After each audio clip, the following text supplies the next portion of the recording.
Fala galerinha, hoje eu vou estar ensinando a vocês como cancelar todas as suas solicitações de amizade que você enviou sem entrar no perfil dessas pessoas, certo?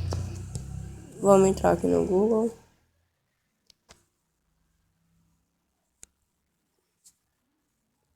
Facebook.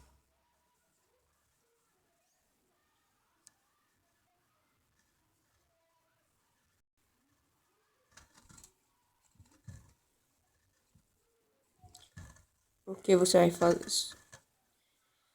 Primeira coisa, você entra aqui nesse ícone.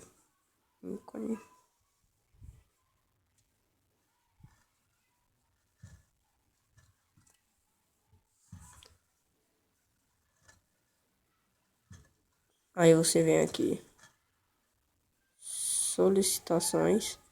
Se você quiser também me seguir no Facebook, você pesquisa aí Deni Viana.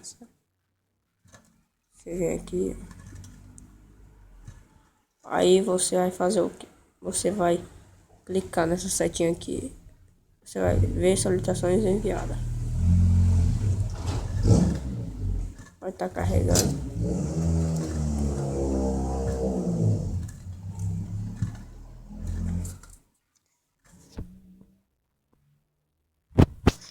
Demora um pouquinho, mas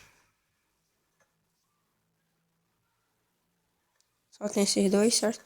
Aí você vai cancelar, desativar, desfazer.